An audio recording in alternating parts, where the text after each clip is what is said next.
Tenía un poder, pero no tenía la vestidura de majestad que ahora Juan lo ve. Ustedes me están siguiendo, ¿verdad que sí? Amén.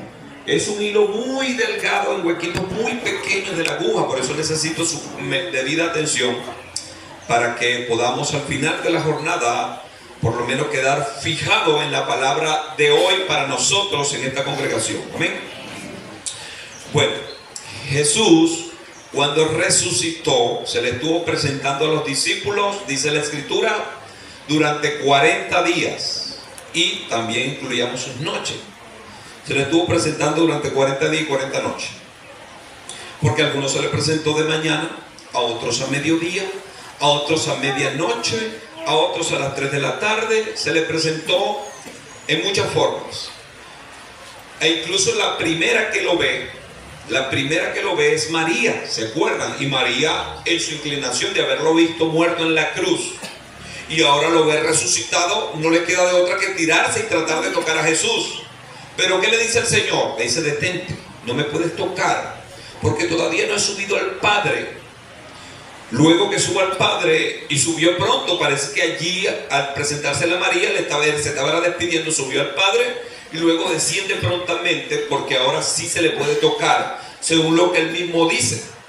Cuando él se presenta ante los discípulos, que estaba el incrédulo Tomás, ¿qué fue lo que le dijo el Señor a Tomás?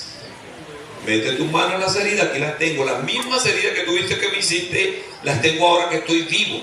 Eso para los hombres le rompe la cabeza.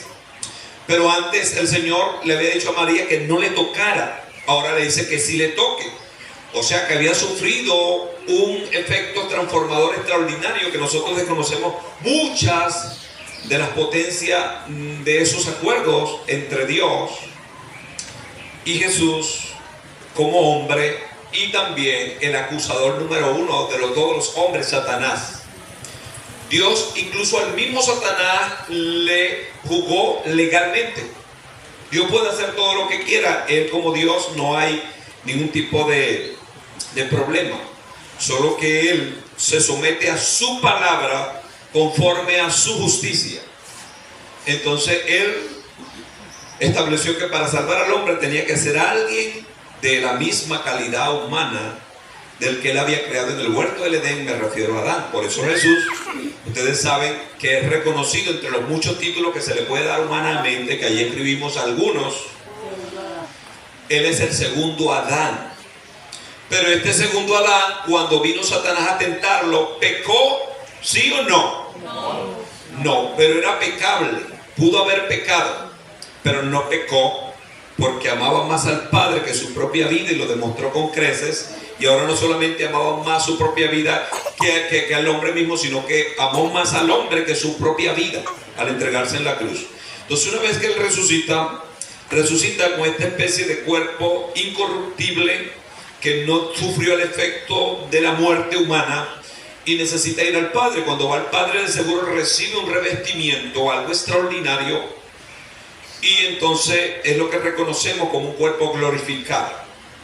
Estando en esta situación, se le presentó a los discípulos, los cuales ya sabían que Jesús sin duda alguna había resucitado y que ellos lo vieron morir. Por eso la muerte del Señor fue tan terrible, fue tan visible, tan palpable. Todos tuvieron que ver que Él murió, me refiero a los que estaban allí, y a nosotros todos nos consta que murió en la cruz, ¿verdad que sí? Amén. ¿Por qué? Porque tenemos la evidencia bíblica. Ellos tuvieron la evidencia palpable, visible, fueron testigos presenciales y oculares. Pero ahora nosotros somos testigos a través de la fe. Es más complejo, pero se sigue recibiendo los mismos beneficios de la presencia de Dios que ellos tuvieron. Jesús no solamente se le presentó y le dijo que metiera su dedo en la herida que tenía en las manos, sino que también en una ocasión de esos 40 días que se le estuvo presentando, comió con ellos. Les dijo: ¿no tienen algo de comer por allí? De tanto andarlo buscando, que se me están escondiendo por aquí y por allá, me ha dado hambre. Y en otra ocasión él mismo le preparó comida a los discípulos, los esperó. Cuando ellos estaban pescando, no habían pescado nada, el Señor había comido y le tenía comida preparada. De seguro esa comida era, como ustedes saben, la comida del cielo, que es deliciosa. El pan del cielo es delicioso, más delicioso que todos los panes que usted pueda comer en los panes que hacen los maestros panaderos. Si se trata de carnes, en este caso la carne del pescado, ¿qué carne? Yo no como pescado, no es mi predilección, pero estoy seguro que si el cielo me la sirve y que tuviera un pelo de tonto, me la voy a comer. Porque es que la sazón, la carne, el pan, las cosas que vienen del cielo son exageradamente exquisitas y excelentes. Y tienen los macronutrientes y micronutrientes que todos nosotros necesitamos. Yo no sé cómo habrá Pedro caído en su cabeza el comer ese día, porque fue de los primeros que comió cuando el Señor se le presentó y los esperó en la orilla del mar para hacerle esta comida. Lo caso es que todavía ni siquiera he entrado, porque el tema mío es Jesús y su lugar en el cielo. Pero es que es un preludio que hay que hacer necesario, porque estoy hablando después que Él resucitó, las cosas que hizo. Ahora bien, quiero que ustedes tengan cómo fue la partida del Señor. Ustedes lo saben, solo que es bueno que lo tengamos. La partida del Señor después que resucita, porque fue extraordinaria. Eso está en Hechos, ustedes lo saben, en el capítulo 2, cuando Él, en el capítulo 1, perdón, cuando Él reunió dice, a más de 500 personas, dice Pablo cuando está escribiendo acerca de ese hecho. Usted puede poner ese capítulo 15 de Pablo, 1 Corintios, puede poner cuando Pablo está diciendo que Él reunió más de 500 personas que le vieron que Él había resucitado, lo puede poner que ellos estaban aquí. En ese capítulo 1 de Hechos, por allá en los versos 11, 10, mire cómo dice la escritura, una vez que Él se le presentó durante 40 días, ese último día que se le presentó tenía que irse. Parece que ya no había más tiempo. Pudiera ser que Satanás le está diciendo adiós Dios, ya resucitó, sí, me venció en la cruz, pero que no se siga apareciendo porque todavía no es el tiempo de que Él reine, tiene que irse. Y el padre cuando iba al 27 dijo, espérate que todavía le queda un poco más de tiempo. Voy a llevarlo no al 24, que son números bíblicos, no al 7, no al 3, lo voy a llevar al número 40. Por eso el número 40 tiene un significado muy especial en la escritura. Amén. Uno siempre dice que tiene este número, pero en verdad quiero decirle desde el 0 hasta el 9, todos los números tienen una excelente explicación en la Biblia. Tienen un significado importante. Estos toman relevancia porque ciñen algunos del carácter de Dios, como el número 7, el número 3, el número 24, el número 12 y el número 40. Entonces, fueron 40 días que se le tuvo que presentar a estos discípulos. Cuando se cumplen esos 40 días, parece que ahora el Señor dice, sí, Padre, ya cumplí mi misión. Los discípulos ya están claros de lo que yo les había dicho antes de morir. Me vieron morir y ahora resucitado, están claros. Y si no están claros, que se aclaren a través de los palos que le van a venir, porque ya me tengo que ir. Porque así es el Señor. Cuando se le estaba presentando, le dijo, es necesario que yo me vaya. No una necesidad que solamente la deslumbraba el ser humano, sino que Dios vio la necesidad de que Él tenía que irse. Jesús tenía que irse como segunda persona de la Trinidad. ¿Por qué? Porque iba a venir ahora sobre el hombre, y dentro del hombre, ¿quién? El Espíritu Santo de Dios, el cual viene sobre cada uno de los que creen. Gracias a ese Espíritu Santo que usted y yo estamos de pie, porque es imposible servir a Dios en este mundo corrupto y pecador y perverso. Los que nos mantenemos en pie y hemos pasado nuestra adolescencia y juventud en el camino del Señor, sin duda alguna, con más razón decimos que la única forma de mantenernos firmes es porque el Señor nos ha mantenido firmes. ¡Aleluya! Él vio necesario que tenía que irse y aprovechó el día 40 de su estadía. Una vez que resucitó, se incluyen los 3 días, para que sepan, desde ese viernes que lo crucificaron en la tarde, se incluyen esos 3 días para que se redondeen 40 días. Dice, ese último día, dice, habiendo dicho estas cosas, viéndolo ellos, fue alzado y le recibió una nube que le ocultó de sus ojos. O sea, cuando el Señor estaba hablándole, me imagino que algunos quizás no le estaban prestando tanta atención al Señor, estaban prestándole la atención a sus heridas. Pero sí es Él, porque sabe que la mente siempre le juega un papel a todos los hombres, y ellos también pensaban, es un espíritu, es un fantasma, es un espectro, ¿qué es esto? Pero ya nos dijo que metamos nuestro dedo allí, o sea que es palpable, comió con nosotros, No, esto es demasiado extraordinario. Pero lo más extraordinario venía aún, que ahora Jesús está hablándole y lo último que le dijo, empezó era a ascender, ascender, ascender. Y empezaron ellos, imagínense cuando un hombre ve este tipo de efecto de que se rompe la ley de la gravedad establecida por Dios. Por eso Dios se establece, pero el mayor y mejor establecimiento es Él mismo, porque Él es Él. Que algunos quieren ponerle límite a Dios por lo que interpretan de la palabra de una u otra cosa. La ley número uno de Dios es Dios. Amén. Y Él rompió el espectro, el efecto, la ley de la gravedad, porque ustedes saben que todo es atraído a la tierra, eso está establecido.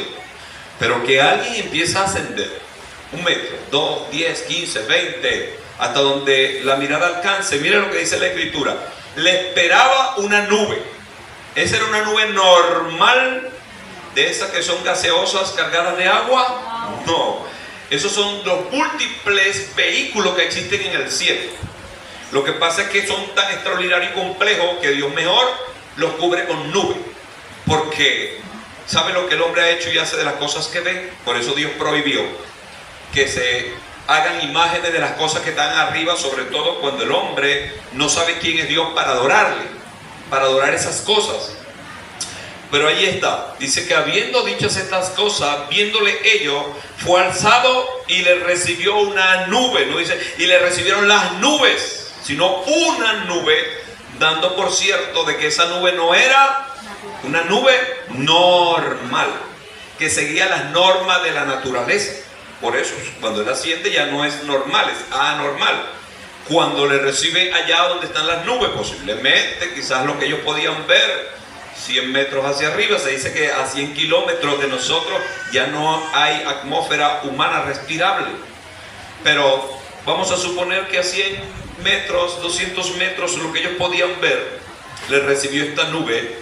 ¿Para qué le recibe esta nube? Para ocultarlo de sus ojos, porque es extraordinario que uno vea a alguien que se levanta. Eso solamente lo ha hecho la ciencia ficción, al punto de que los grandes héroes que se presentan para el mundo siempre se elevan y vuelan. Esto es tratando de eclipsar lo que el Señor hizo. Por eso que ustedes van a ver. ¿Se fue la electricidad? Gloria al Señor. Ok, entonces la ciencia ficción le ha dado esta idea a los hombres, sobre todo el número uno de los superhéroes según Marvel y según todo ese tipo de sistema. ¿Quién es? Superman, superhombre. Se eleva la velocidad según ellos. Hijo de Dios, no vayan a aprender la planta. Gracias. Entonces, ¿por qué ellos hacen esto? Porque tratan de poner la imagen del Señor y las cosas que Él hizo como algo ridículo o alcanzable. Pero humanamente ninguna persona lo ha logrado ni lo va a lograr. Que vuela Él, su cuerpo, no. Ellos van a inventar los artefactos, ellos han desarrollado y van a desarrollar la ciencia. Va a llegar el momento que usted va a comprar una mochila tal cual, una mochilita y se la pone, corta unos botones y vuela y va a estar por ahí volando. Esta mochila debe costar como $500,000. No hay quien tiene ese dinero. Pero ya están a punto, ya hay ricos que tienen este tipo de juguetes, como ellos lo llaman. Pero que humanamente alguien se eleve y se mete en las nubes y de allí vaya a hacer el viaje al tercer cielo, eso es algo que el hombre nunca jamás podrá hacer. Pero ¿saben que ustedes y yo sí lo vamos a hacer? Amén. Porque nosotros vamos a sufrir las mismas bendiciones que sufrió el Señor. Esas son las cosas de bendición que Él alcanzó al morir en la cruz, que nos va a dar a nosotros un cuerpo glorificado. Amén. Cuando Cristo aparezca, si es ahorita, así como se fue la luz, va a ser la venida de Cristo. Todos los que estén listos van a desaparecer en un abrir y cerrar de ojos. Triste de aquel que haya venido al templo a perder su tiempo, o que esté en pecado y juegue a la religión con las cosas de Dios, o no sepa quién es Cristo, no lo haya aceptado ni viva de acuerdo a los parámetros de Cristo, y esté en una iglesia el día que Cristo venga. Eso va a ser más traumático, porque pudiera pensar y decir, bueno, yo me quedé porque Dios a mí no me ama, y ahí el diablo va a empezar a trabajar de manera más fácil sobre esa mente. Pero yo quiero creer que todos los que estamos aquí, si Cristo viene ahorita, nos vamos. Amén. Si viene a la noche, nos vamos. Amén. Porque ya Él lo advirtió. Me voy, pero los voy a venir a buscar y voy a ir como ladrón en la noche. ¿Para quién va a ser como ladrón en la noche? Para el impío, pero para nosotros no es como un ladrón en la noche, para nosotros es nuestro Señor el cual esperamos. ¿Usted le espera hoy? Amén. A pesar de que tiene un viaje para la playa, ¿usted lo espera hoy?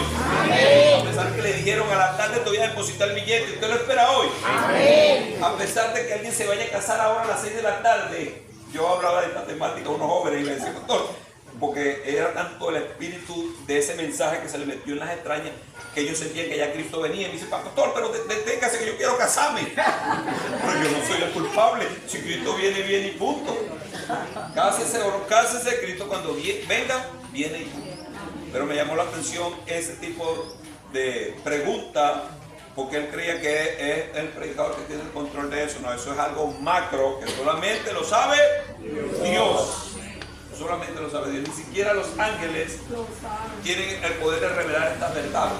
Estas son revelaciones macro, exclusivas del trono y de la esencia de ser Dios. Entonces Jesús se eleva, pero, porque mi tema es Jesús y su lugar en el cielo.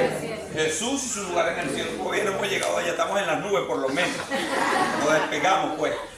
Bueno, ustedes, los que estamos aquí estudiando un evento extraordinario que le pasó a un gran profeta de Dios llamado Elías. Elías fue llevado al cielo de una manera diferente, pero extraordinaria también. Dice la escritura que vino un carruaje de fuego, que separó a Elías y Eliseo, su discípulo número 1, quien iba a heredar el ministerio, los separó. Pero luego dice que vino un torbellino de fuego y se llevó Elías al cielo. O sea que el vehículo de las nubes, el vehículo del carruaje de fuego, el vehículo del torbellino y las multitud de vehículos que ustedes y yo desconocemos, Dios los usa de acuerdo a su plan y su propósito. Pero el que alguien se vaya al cielo solamente es por la voluntad de Dios Padre. Aunque el hombre ha inventado todos los instrumentos que ha inventado. Y la última agencia de la NASA hizo una de las naves más extraordinarias que ni Rusia ni China lo tienen. Es una nave que puede entrar sin prenderse el fuego hacia el segundo cielo y de allá venir otra vez al primer cielo sin prenderse en fuego, que todo lo que entre y rompe ese espectro se prende en candela. Ellos inventaron esa nave, pero ni siquiera con esa nave, porque ahora tienen miedo de usar esta nave. No la pueden usar más porque hubo una explosión y murieron muchos científicos importantes y entonces todavía la tecnología no ha sido especializada, le faltan algunos detalles. Aunque el hombre llegara a inventar un traje que lo permita acceder y entrar a esos lugares, nunca podrá llegar al tercer cielo, a donde creemos que Jesús fue. Entonces Jesús y su lugar en el cielo, ¿qué estará haciendo Jesús en el cielo? ¿Será que se olvidó de nosotros? No. Es una pretensión muy humana de decir, por mis tragedias y mis problemas estoy enfermo, Dios se olvidó de mí. Mi papá me abandonó, Dios se olvidó de mí. Dios no existe, dicen algunos incluso. Porque esto, por aquello, porque no entienden las anomalías y cosas propias de la vida. Algunos tienden a pensar que Dios se olvidó de ellos. Triste y lamentable, porque Dios está más vigente que nunca. Amén. Y está al pedido del clamor de cualquier hombre en la tierra, no importa si es sabio o no es sabio, si es un indio o algún científico, si es pobre o rico, si clama a Dios, Dios le responde. Amén. Si clama de corazón, ese es el requisito número 1. No clamor de la mente ni de la lengua, tiene que ser de corazón, porque el principio de la Biblia dice que un corazón contrito y humillado no desprecia a Dios nunca. Dios siempre lo atiende. Entonces Jesús y su lugar en el cielo, aquí está en el primer versículo que leímos de esta parte de la escritura de Hebreos, capítulo 8, verso 1. Mire cómo dice. Ahora bien, el punto principal de lo que venimos diciendo es que tenemos tal sumo sacerdote, el cual se sentó a la diestra del trono de la majestad en los cielos. En pocas palabras, según este versículo, porque hay muchos versos que hablan de lo que el Señor es en el cielo y lo que está haciendo. ¿Quién nos dice acá básicamente que el Señor es sacerdote en el reino de los cielos? ¿Para quién? ¿Para los ángeles que se convirtieron en demonios? No, ellos no tienen salvación. ¿Lucifer? ¿Satanás? Tampoco. ¿Para quién? Para todos los hombres y mujeres que abren su corazón y claman a lo que Él hizo en la cruz, recibiendo al Señor como eso, como Señor. Él intercede como sacerdote porque hay cosas que el diablo tiene los pelos de la burra en la mano en contra de nosotros. Tiene esos antecedentes de cosas que usted piensa, de cosas que usted hace, pero que cuando usted clama al Señor, el Señor Jesucristo intercede al Padre por nosotros, añadiéndonos oportunidades y bendiciones que ni siquiera es por santidad que alguien pretenda, ni por mérito que tenga, es por la misericordia de Dios. Y por el pacto que Él hizo con nosotros, el nuevo pacto que aquí también lo registra, es un nuevo pacto que se hizo con la humanidad. Ese nuevo pacto tiene unas cláusulas tan extraordinarias que muchas de ellas las desconocemos hasta dónde llegan de lo grande y maravilloso que son. Pero aquí está. ¿Dónde usted, ayúdeme a empezar un poco para poner algunas cosas en el cielo? La nueva Jerusalén de la que habla Apocalipsis, una ciudad magnífica, extraordinaria, maravillosa, descrita por Juan, con materiales preciosísimos que el hombre anhela. ¿Dónde la ubicamos, la nueva Jerusalén? En el tercer cielo. En el tercer cielo, ahí lo ubicamos. Donde ubicamos el tabernáculo, el templo y muchas de las cosas extraordinarias que Dios tiene en el reino de los cielos, en el tercer cielo. Donde se sentó Jesús en la majestad del Padre en el tercer cielo. O sea, que si el Señor, aquí no lo está describiendo, se sentó a la diestra del trono de la majestad en el cielo. O sea, que en el cielo de seguro hay y Dios tiene un trono. Ajá, vamos a ponerle más luces a esta idea bíblica y esta verdad bíblica, más que idea, esta verdad bíblica. Vamos a ver cómo la graficamos nosotros en nuestra cabeza. En los reinos que usted conoce acá en la tierra, donde hay un trono tiene que haber un rey. Ajá, pero hablando no de las personas como tal, sino vamos a hablar de las cosas. Tiene que haber un palacio. ¿Se acuerdan cuando Jesucristo dijo en el capítulo 14, les voy a preparar morada en la casa del Padre? O sea que ese palacio es sinónimo de casa, o casa sinónimo de palacio, según el contexto de lo que estoy diciendo y lo que está haciendo y está pasando a Jesús allá en el cielo. O sea, para que haya un trono tiene que haber un palacio. Amén. Ustedes han visto los castillos y los palacios de los reyes de la tierra, que todavía algunos persisten y existen, sobre todo como fueron construidos con materiales de primer orden, materiales como mármol. ¿Han oído ustedes del Taj Mahal, un lugar emblemático de las 7 maravillas en el reino humano? Lo espléndido y maravilloso que es ese. Este hombre se inspiró según en lo que se había revelado de como habita Dios. Por eso mandó poner como una especie de tanque maravilloso que brilla, una cosa extraordinaria. Incluso este mismo palacio está construido en mármol blanco. Hay mármol negro y mármol de otros colores, pero él escogió el mármol blanco. Imagínense cuando el espejo del agua, que son quizás de 100 o 200 metros delante de la fachada de este templo, esto es algo que sorprende. De hecho, la gran mayoría de los hombres que les gusta viajar por la tierra siempre tienen de primero, de segundo, quizás de tercero, menos de eso no le doy, visitar ese lugar en la India donde está este gran palacio. Y como ellos en Europa hay mucho, porque este está en Asia.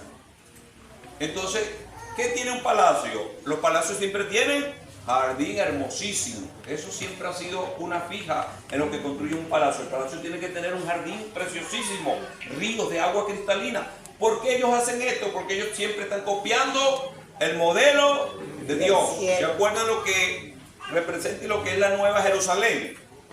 No solamente que lo tiene al frente, porque eso va a ser otro tipo de escenario, pues son escenarios del estado eterno. Pero imagínense lo que hay dentro de la nueva Jerusalén. Dice que fluye un río desde el trono de Dios por el medio de la ciudad. Ese río debe tener mínimo, según yo especulando, según mis análisis, mis estudios, todo lo que he vertido en este tipo de estudios, debe tener mínimo 1 kilómetro de ancho. 1 kilómetro de ancho. No se preocupe que usted, algunos tienen miedo al agua, pastor, yo voy a estar por ahí, me voy a ahogar. Usted tiene un cuerpo glorificado. Un cuerpo glorificado se mete bajo el agua y habla con los peces, porque es la magnitud de la creación. Literalmente, el cuerpo glorificado entra en el fuego y no le pasa nada. Entra en el agua y no se ahoga. Hace cosas extraordinarias, pero eso es otro orden de idea, porque no vamos a ir, porque son tantas cosas que se pueden decir de esto. Bueno, volviendo al palacio y volviendo a la Nueva Jerusalén, dice que tiene una calle anchísima, donde dentro de esa calle corre el río. Pero resulta que al lado de la ribera del río y del otro, ¿qué crece? El árbol de la vida. El árbol de la vida. Árbol que fue prohibido en el huerto del Edén que se comiera de él. Pero ahora va a estar accesible para todos nosotros. Por eso, una de las cosas que me agrada tanto el Evangelio, de las tantas cosas que me agradan, es que se parece mucho al campo y se parece mucho a la fruta. Y yo soy frutero nato, ustedes lo saben. Y le decía yo a Peña, que estamos acomodando por allá un poquito, yo a nuestro hermano Julio, le decía que Peña, la mate de mamón, yo quisiera estar aquí, por eso, entre otras cosas, vine a ayudar a Julio, pero él no sabe que yo vine también por la mate de mamón. Le dije, Peña, yo quisiera, vamos a ver si el Señor me concede que en mi casa, no sé si ese árbol también pudiera nacer frente a una de las casas de nosotros. Yo quisiera pedirle a Dios que un árbol de eso creciera frente a la casa que tengo en el cielo. Amén. ¿Es mucho pedir? No. ¿Es algo fantasioso? No. ¿Usted cree que no tiene casa en el cielo? Porque cuando hablo de estas cosas la gente entra ya un poco en la fantasía y en la ciencia ficción. De decir, yo no tengo ni un rancho aquí abajo, pudiera pensar, voy a tener yo casa en el cielo, con la pata quebrada, no veo ya, todo estropeado, no tengo ni para comer, ¿qué casa en el cielo? Bueno, si usted no cree esto, no lo cree, porque esto es para creyentes. La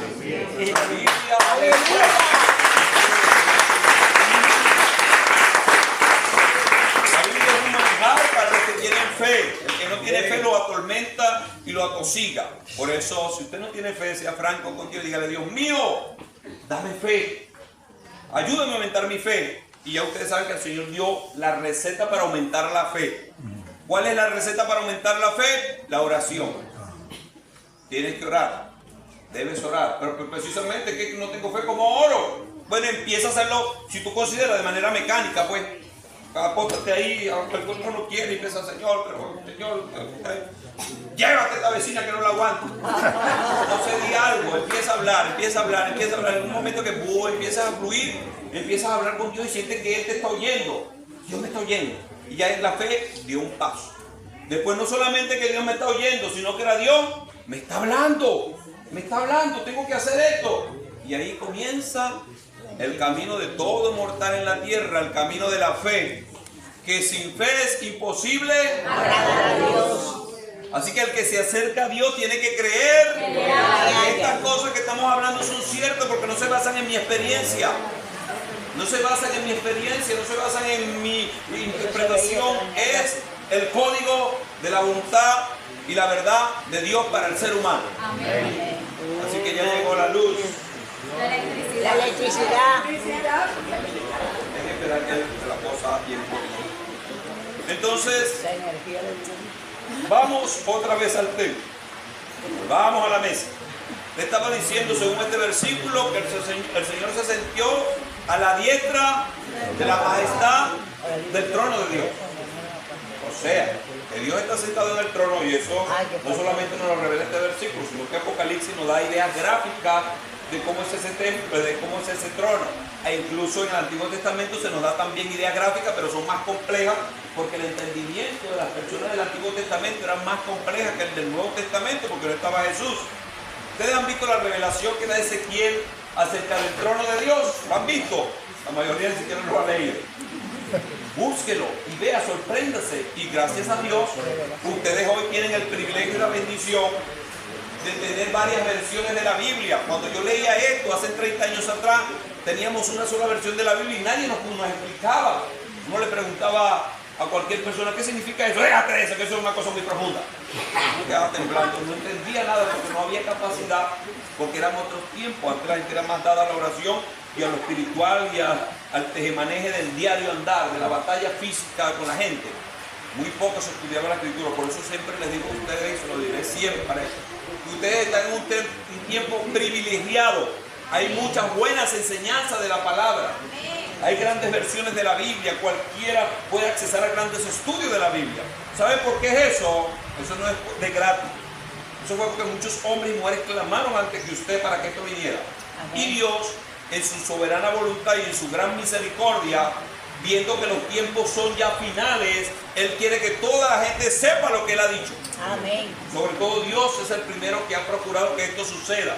Que usted tenga en un artefacto como este, en un instrumento como este, tenga varias versiones de la Biblia. Ahora, algunos no tienen ni siquiera una versión, tienen a TikTok, a Chacatrá, todos esos, pero no tienen nada de la Biblia. Que alguien no tenga una Biblia teniendo un teléfono inteligente aquí, triste y lamentable. Eso habla de su valor que tiene hacia la Biblia. Pero todas estas cosas están reveladas allí. Ezequiel nos muestra una forma del trono de Dios extraordinario. Por cierto, no lo muestra como lo muestra Apocalipsis, porque Apocalipsis da un enfoque, porque les voy a decir, Dios no solamente tiene un trono, Dios debe tener infinidades de tronos de la manera que nosotros ni siquiera nos imaginamos. Porque Dios, así como hizo los colores, Dios tiene muchas formas y maneras de revelarse, de mostrarse. Por eso fíjense, aunque el ser humano viene de una sola base llamada Adán, todos nos parecemos. No. ¿Yo me parezco a César? No. No, César es más bonito que yo.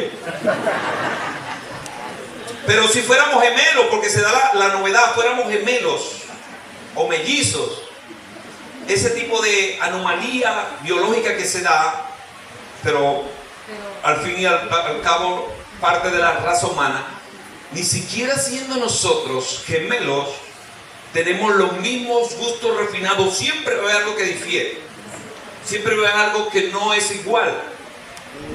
Una cosa extraordinaria como Dios a cada ser humano, aunque venimos de la misma cepa humana, cada uno de nosotros es único.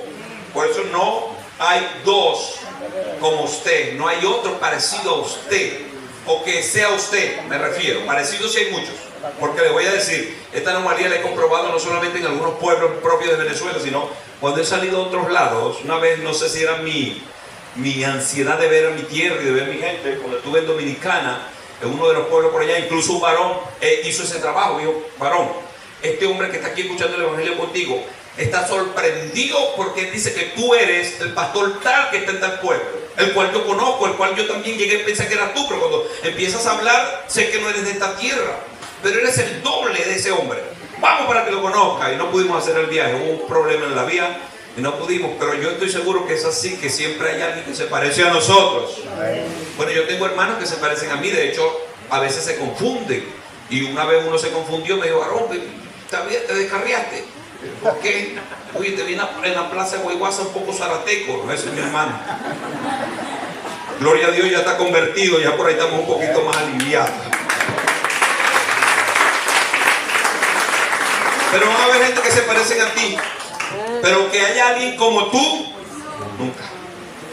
Ni que sea tu hermana del alma, tu hermano del alma, es mi amigo, tenemos casi los mismos gustos, no sé qué. Siempre va a haber algo, y hay algo que lo difiere. Usted tiene un alma única, un diseño único. Si Dios hizo eso, ese distingo con las flores, usted ve esta mata de tamarindo. La mata de tamarindo, ¿cuántas hojas puede tener en su vida? Debe tener millones, pero vamos a suponer lo que tiene ahorita. Debe tener como quizás 20.000 hojas. Ninguna de esas hojas insignificantes, una se parece a la otra. Biológicamente no, cada una tiene un diseño único.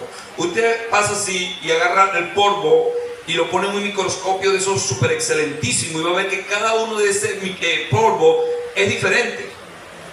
Por eso los científicos se vuelven locos, porque ellos estudian las cosas que no se ven. La gente, este científico, ¿por qué este hombre no sale siempre estudiando eso? Porque él está fascinado con eso.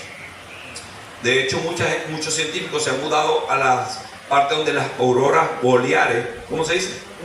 Auroras boreales se ven casi siempre, porque es un fenómeno para ellos muy extraordinario, el cual es realmente sorprendente, majestuoso, es algo que emana la gloria y la honra del Señor Dios Todopoderoso. Bueno, el Señor es único. Entonces, imagínense la cantidad de cosas únicas que tiene en el cielo. Este trono que vio Ezequiel, el trono que está viendo Juan, el trono que nos está describiendo aquí el escritor a los hebreos, el trono que vio Pablo, de seguro algunos vieron distintas formas de tronos que hay en el cielo. Porque el Señor es el máximo rey, el Padre. Jesucristo está sentado a la diestra como Rey de reyes y Señor de señores. Y después a Dios le ha placido que muchos ángeles y seres creados también reinen con Él. Imagínense la cantidad de cosas, al punto de que posiblemente usted aquí hay personas sentadas que se van a sentar en un trono en el cielo, al cual yo no me voy a sentar, porque son privilegios y bendiciones que Dios les va a dar a ustedes por lo que ustedes están haciendo para Dios. Pero así es, nosotros nos vamos a sentar en tronos también. Yo quiero por lo menos sentarme en alguno de esos tronos que Dios me tenga asignado, porque es promesa de la Biblia. Para eso tengo que trabajar, luchar, y es lo que hacemos. El congregarse, para que sepan, no es el trabajo. Algunos piensan que yo me congregué y ya hice feliz a Dios. Lo primero y principal, el feliz siempre va a ser usted. Dios siempre está feliz. Y luego esto de congregarnos, de orar, de leer la escritura, no es una hazaña ni un sacrificio.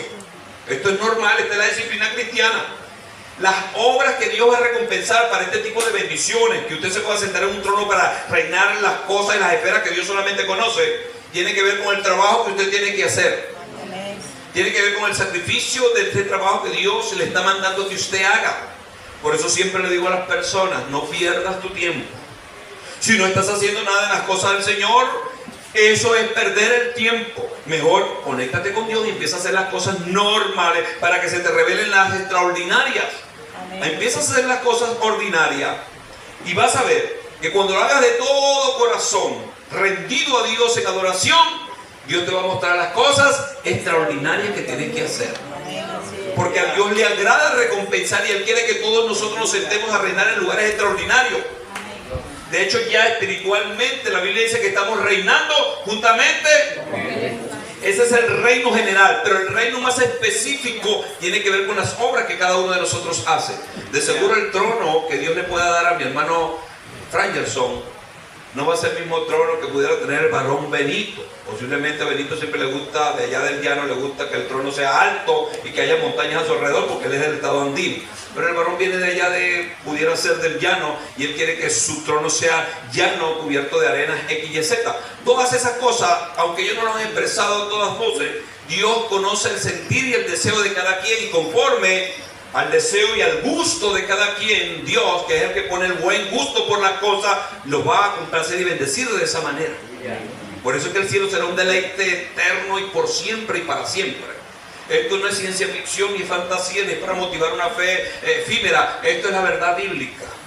Los tronos existen, la asignación existe, la recompensa existe. Lo que no existe son los que quieran trabajar al nivel de ese sacrificio para alcanzar esas obras, para alcanzar esas bendiciones. Porque no son obras ordinarias, son obras extraordinarias. Cosas que van más allá de la fuerza o del obrar humano. Son lo que el Señor Jesucristo dijo de manera magistral. Dijo, si te piden que vayas con ellos una milla, ¿cuántas tienes que ir, César? ¿Cuántas tienen que ir? 2. Humanamente, dijo, los romanos tenían una ley, que cuando veían a alguien le podían hacer cargar una cosa 1 kilómetro, 100 metros. Pero el Señor le dijo, si ellos te piden que vayas con ellos 1 kilómetro, ve 2 kilómetros. Ve la milla extra. Pero no se quedó allí el Señor tenía siempre una cosa más extraordinaria. Resulta que esto lo puede hacer cualquier persona, de ir una milla extra.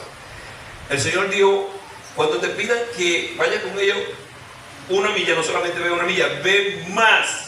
¿Más hasta dónde? Hasta lograr el objetivo.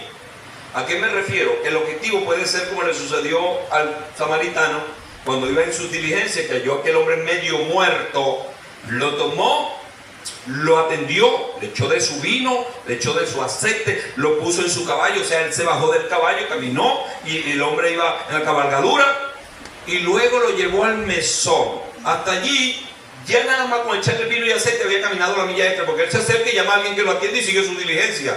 No, él se acercó, lo atendió, le dio de sus bienes a lo puso en su cabalgadura y lo llevó al mesón. Caminó no solamente la milla normal, sino caminó la milla extra. Pero no conforme con eso, ¿qué fue lo que hizo? Llamó al que atendía a ese hospital y le dijo, todo lo que este hombre consuma, cuando yo venga de vuelta, yo te lo voy a pagar. O sea que caminó más que la milla extra. Son las obras extraordinarias que Dios va a poner en tu vida. Algunos dicen, yo quiero servirle a Dios sano, o yo quiero servirle a Dios, pero no puedo porque no sé hablar, me se me enreda la lengua. Yo no puedo servirle a Dios porque yo veo que la gente como que desprecia a los negros. Yo soy negro, no puedo. Yo no puedo servirle a Dios porque cuando no cogeo de la izquierda, cogeo de la derecha, siempre ando manqueando. Por tanto, yo no puedo servirle a Dios. La gente tiene un millón de excusas para no servirle a Dios. Pero quien quiere hacer las obras extraordinarias le sirve como está y punto. Amén.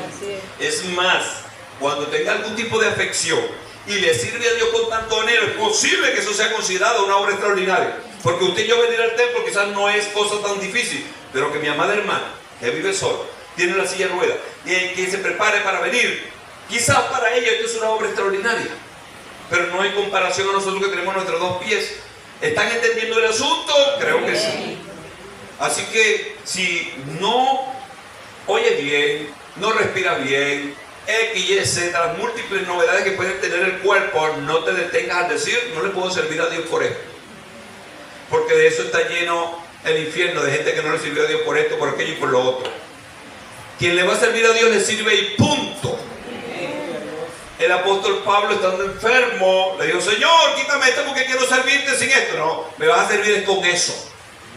Si te quito eso te pierdes. Mejor te dejo eso. Entonces, a eso le cuesta mucho atender a las personas cuando escuchan la palabra que el Señor es nuestro sanador, nuestro proveedor. Pero entonces Dios como que me está viendo como una clase especial. Yo creo que sí, pero especial para bendición. Es especial para bendición. Porque de las cosas extraordinarias y valiosas que usted y yo tenemos, se llama tiempo. Y la gente no entiende esto hasta que se le va el tiempo. Cuando ya están mascando el agua, o cuando están enfermos, o cuando ya no pueden, ahora sí quiero servirle, ahora sí le voy a servir a Dios, ahora sí voy a ir. Y Dios le dice: amigo, te quedan solamente 5 minutos de vida sobre la tierra. Lo que no hiciste en 50 años, ¿cómo lo vas a hacer en 5 minutos? Lo que no hiciste en 50 días, ¿cómo lo vas a hacer en un día? Mejor es el que oye la palabra de Dios, sea obediente y avance en el nombre de Jesús. ¿Quieres que Dios te revele las obras extraordinarias? Aquí está el manual de Dios para el creyente, la Biblia. Léela sin cesar, con entrega y con anhelo, y vas a ver cómo se te van a revelar múltiples obras que Dios quiere que tú hagas. Aquí están. No son cosas nuevas ni cosas extrañas, son cosas de la Escritura, la palabra de Dios. ¿Dónde quedamos cuando Jesús estaba en el cielo? En el trono. Los distintos tronos que deben haber allá, basándome en Ezequiel. Si voy a Isaías también veo una parte del trono de Dios. En Apocalipsis se consume un trono más nítido, más afable, más diáfano, porque él describió con mucho más detalle muchas cosas y usó un lenguaje extraordinario, que es el lenguaje griego. El lenguaje hebreo y arameo, un poco complejo, son lenguas muy antiquísimas, pero el griego se presta y se estira hasta nosotros con una exquisitez y una nitidez que podemos ver muchas de las cosas muy claras. Por eso, cuando usted quiere ver una idea más fehaciente y clara del trono de Dios, sin duda alguna, tendrá que ir a Apocalipsis. Amén. Ya sabe, cuando ponga el trono del que yo he leído, de Hebreos capítulo 8, verso 1, tiene que ser el trono donde Jesús está sentado a la diestra del Dios Padre. Por cierto, siempre un rey tiene uno a su diestra y otro a su siniestro o a su izquierda, como decimos nosotros. Siniestro suena siniestro y a algunos les cuesta nombrar, pero siniestro es lo contrario a diestro. Si el Señor Jesucristo está sentado a la diestra del Padre, como es el segundo del mando en la Trinidad, en la revelación que Dios ha dado, ¿quién estará sentado en el otro puesto? ¿Quién estará sentado? Ya ustedes saben quién, ¿verdad que sí? Sin duda alguna. ¿Quién es? El Espíritu Santo. El Espíritu Santo. De seguro debe estar allí. De ahí para abajo viene la cantidad de cosas que Dios va a revelar. Pero, ¿qué hace Jesús en el tercer cielo? ¿Qué hace Jesús sentado a la diestra del Padre? Entre las cosas que hace, aquí mismo nos lo reveló, en ese mismo verso que leímos de Hebreos capítulo 8, verso 1, ahí mismo se nos reveló lo que está haciendo. Ahora bien, el punto principal, lo que venimos diciendo, es que tenemos tal sumo sacerdote, el cual se sentó a la diestra del trono de la majestad en los cielos. O sea, que el Señor está sentado allí. Entre las múltiples obras que hace, aquí se nos está revelando que está haciendo una como de sacerdote. Sacerdote. Por eso el diablo, que el Señor lo reprenda, Ha creado una gran religión terrible y falsa que ha inundado casi los 5 continentes, eclipsando una figura humana para que sea la de sacerdote. Eso es triste y lamentable. Cómo estas personas les confiesan su pecado a los hombres, que son pecadores como ellos. Al único que se le debe confesar los pecados para ser perdonado es al Señor Jesucristo. Es el único sacerdote. Ahora, cuando alguien ha fallado contra otro, tiene que reconocer su falta y pedirle perdón a ese alguien, cuando hay una falla en la línea humana. Pero de los pecados que condenan al hombre, de los pecados que hacen que el hombre sea reo del infierno, el único sumo sacerdote es nuestro Señor. ¿Pero por qué? ¿Porque el Padre le dio la gana de pura voluntad? No, porque Él se entregó a sí mismo como cordero, fue llevado al matadero. Ustedes saben lo que hemos hablado de las cosas que Jesús pasó en los mensajes anteriores. Vimos Jesús y su muerte, Jesús y después la resurrección. Por eso estoy hablando Jesús en el reino de los cielos, ya consumado como sacerdote. Un sacerdote. Mire cómo el apóstol o el escritor de los Hebreos describe al sacerdote, el cual es nuestro Señor Jesucristo. Dice que Él es sacerdote que sabe cuáles son nuestras necesidades. Porque como sacerdote Él pasó por nuestras necesidades. Por eso la necesidad de hacerse hombre.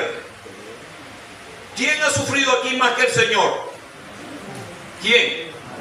Alguien puede decir, mi papá o mi mamá me abandonó. Molesto con esto. ¿A Jesús lo abandonó el Padre, sí o no? ¿Tienen miedo? Sí, por lo que dice la Escritura. Humanamente. No se asuste, humanamente. Hablando de la madre de Jesús, ¿a Jesús le abandonó la mamá? ¿Le abandonó la mamá? Sí, porque no tenía fuerza para hacer nada. Ella se pudo haber metido, máteme a mí también. Ella no hizo eso. Ella estaba por ahí hecho la motolita. Porque no era fácil. Gracias a Dios había entendido que el que tenía que morir era Jesús, también posiblemente. El que va a morir es él, fue lo que nos dijo. Lo cierto es que ella no se dispuso, ni dice en la Escritura que María se atravesó cuando le ponían los clavos y metió la mano. Por eso es que el único mediador entre Dios y los hombres, ¿quién es? Cristo. Jesucristo hombre, dice la Biblia. No es San Pablo, ni San Pedro, ni María, ni ninguna persona. Porque el único que ostenta ese poder es nuestro Señor Jesucristo. Entonces, Jesús fue abandonado de todos. Padre, madre, hermanos, todos.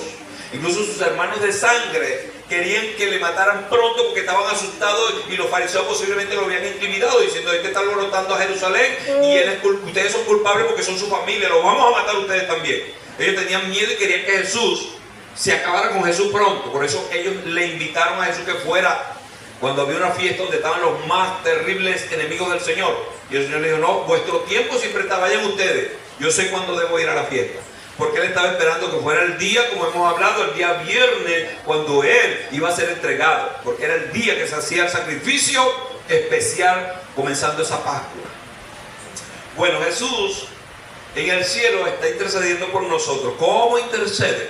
Como quien pasó primero por este filtro humano. O sea que cuando usted vaya a clamar a Dios, tiene que saber que el Señor lo está entendiendo y aceptando. Él conoce lo que usted ha pasado y tiene en su cabeza. Algunas personas ven esto como imposible, de que Dios no me está entendiendo, por eso como que no me está oyendo. No. Tiene que tener fe de que Dios te oye. Tiene que tener fe que Jesucristo intercede por ti. Algunas personas dicen, pastor, interceda, Benito, ora por mí, yo ven y clamo por mí. Pero usted sabe el intercesor que usted tiene a la diestra del Dios Padre. No necesita oficina ni personas que lo atiendan para ir a Él. Usted puede ir directamente al Señor Jesucristo. Usted tiene acceso a esa oficina, a hablar con el jefe, que es el Señor Jesucristo. Pero como para conciliar esta verdad y vivir y experimentar estas cosas hay que tener fe. Es lo que le falta a la gente. Vaya a la fábrica de fe. ¿Cuál es la fábrica de fe? Su rodilla. Clame a Dios en oración para que usted vea que su fe se va a aumentar. ¡Aleluya! Esto es bueno y es así, tiene que ser así porque, ¿sabe? Como algunas personas han pretendido, si tú no recibes mi curso de oración, no vas a ser oído por Dios. Si tú no aprendes a orar y a desatar ángeles y desatar códigos celestiales y meterte en las profundidades de Satanás, no podrás ser poderoso en la cosa del Señor. Eso es mentira. Eso no es ahí. Las cosas de Dios son tan sencillas que un niñito puede accesar a los códigos de Dios. ¿Qué tiene que hacer? Ponerse sobre sus rodillas. Pastor, y si es mocho, se pone en la rodilla de su corazón y ya. Y si es mudo y no puede hablar, clama a Dios de la mente. Siempre hay posibilidades, porque para todos hay de parte de Dios un trato especial. Y más especial se hace porque usted y yo fuimos redimidos por la sangre. Por eso es que urgimos a la gente a clamar a Cristo. Urgimos a nuestro amado hermano, que era nuestro amigo hasta hace 8 días, ahora es nuestro hermano, y gloria a Dios, aceptó. Y ahora él tiene la sangre de Cristo que le ha marcado en su ser interior. Los demonios, cuando lo ven pasar, dicen: no podemos hacer nada, porque ahora tiene un gran jefe que nos venció en la cruz del Calvario, que es el Señor Jesucristo. ¡Aleluya!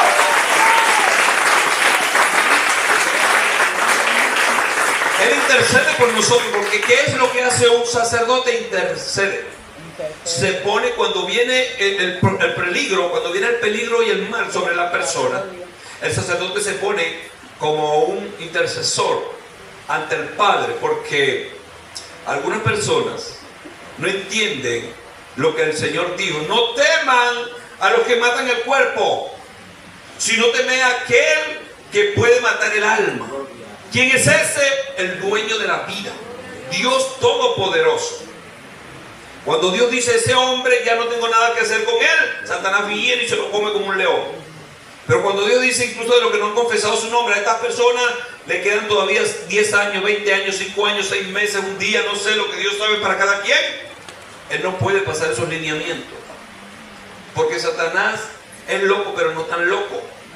Él sabe quién está cercado. ¿Se acuerdan cuando le dijo a Dios de Job: yo no lo puedo tocar porque tú lo tienes cercado? ¿Quién puede echarle mano? Si yo meto la mano en esa cerca, me quema la mano, se me quita la mano, no puedo. Meto la mano en esa cerca y suena el timbre en el cielo y vienes tú a defenderlo, y los cocorrones que me vas a dar van a ser fuertes. Es posible que me mandes a la eternidad antes de tiempo. Yo prefiero mejor ser obediente. Por eso se dice de manera un poco irónica que el obediente número 1, cuando se trata de que Dios dice algo, es Satanás. Dios le dice: quédate ahí, Satanás, no te me muevas 1000 eternidades. Tiene que quedar. Así es el asunto. El Señor Jesucristo está intercediendo por nosotros como sacerdote.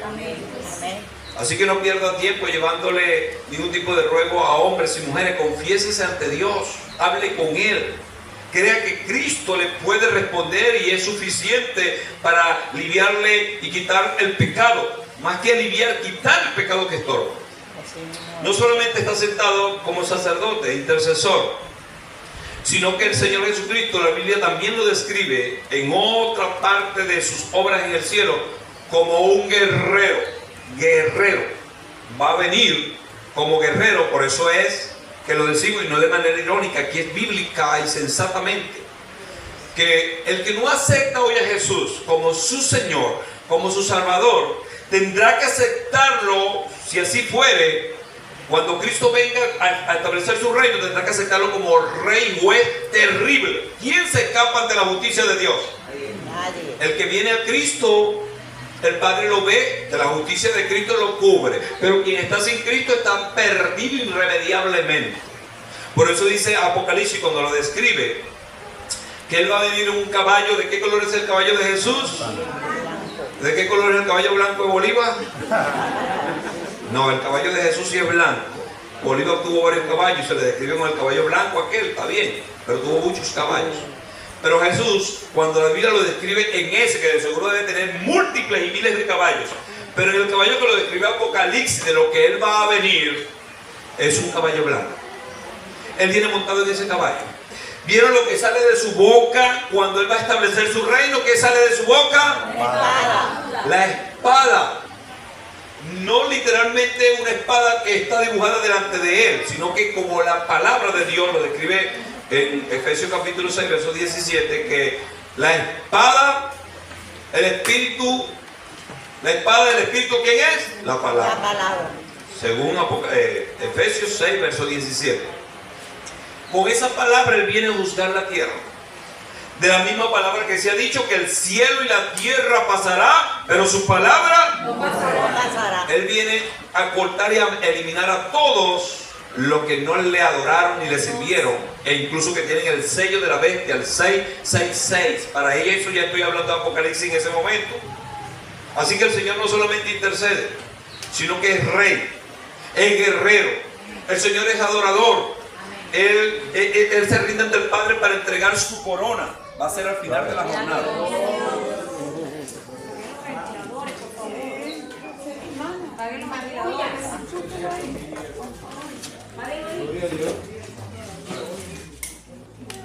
Ok. Entonces, el Señor en el cielo no solamente es sacerdote, no solamente es rey, que la Biblia lo describe. Una cosa es rey de reyes y otra es Señor. Sí, Señor. Dos lineamientos de autoridad.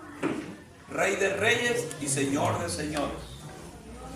No solamente es él, no solamente es sacerdote, sino que es el Cordero inmolado para que nosotros tengamos confianza y salvación, al punto de que Juan, cuando lo veía, lo vio en un momento en esa figura de Cordero, y vio como Cordero, vio las heridas que tenía.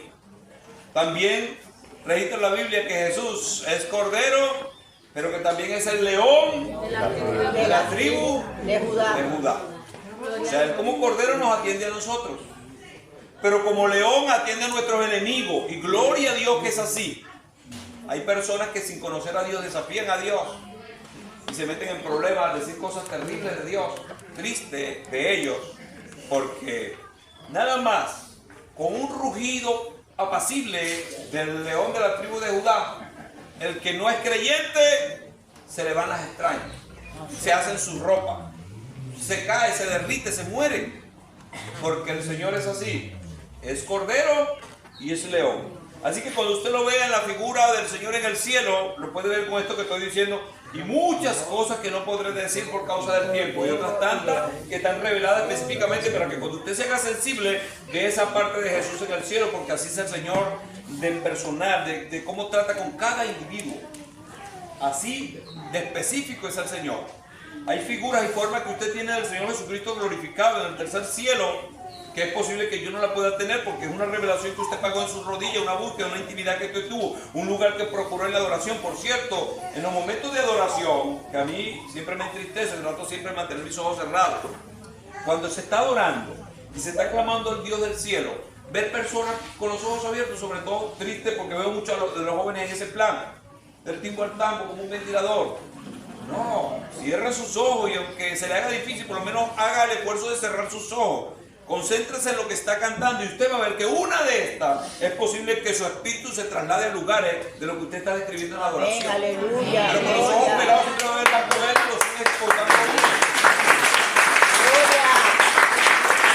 Eso yo lo entiendo de las personas que nos visitan. Las personas que nos visitan no tienen problema. Un nuevo creyente no tiene problema. Me refiero a una persona que después de estar bautizada, en la hora de la adoración, esté con el efecto del ventilador, viendo allá, viendo para acá, viendo si fulano se cayó, si fulano se perró, si el otro se equivocó. Olvídese de eso. Este es un tiempo muy pequeño que hacemos en la tierra de adoración. Nuestros servicios de adoración son muy pequeños. Cuando Dios nos permita pasar a otra dimensión, para que sepan, nuestro servicio, la adoración va a tener 2 horas mínimo, para que sepan, la adoración nada más. Porque para allá vamos. Pero el que no adoró los 30 minutos, cuando sean 2 horas, primero y principal no va a venir a la iglesia. Y no se preocupe que eso no lo queremos en la iglesia, queremos gente que venga a adorar. Y Dios la va a parir porque Dios anda buscando Adoradores que le adoren en porque este es el espíritu. tiempo del convertimiento de mucha gente, solo que Dios ha tenido esta primicia para que usted se goce y sea, como quien dice, el piso para los otros que vienen. Aleluya. Pero si alguien no quiere ser el piso, ¿cuándo van a venir quiénes? Por eso a usted y a mí nos toca aprovechar bien el lugar que Dios nos ha asignado. Y sí, quizás algunos tienen una idea raquítica del cielo, porque estudian muy poco la Biblia. Este tipo de mensaje vengo con esta intención, es intencional, de que usted sepa lo que representa nuestro Señor Jesucristo, a quien van dirigida nuestra adoración y Él las entrega al Padre. Gloria a Dios. Tienes que tener estas imágenes de Él. Si no la tienes, lee la Escritura, que esta es la fábrica más fácil de tener las imágenes de Dios, la palabra. Por eso nuestro comandante y jefe, nuestro Señor Jesucristo, nos dijo: escudriñen. Vean lo que yo he dicho. Vayan a ella. Confirmen toda con ella. Métanse en ella, sumérjanse en ella. Si no tienes herramienta de interpretación de la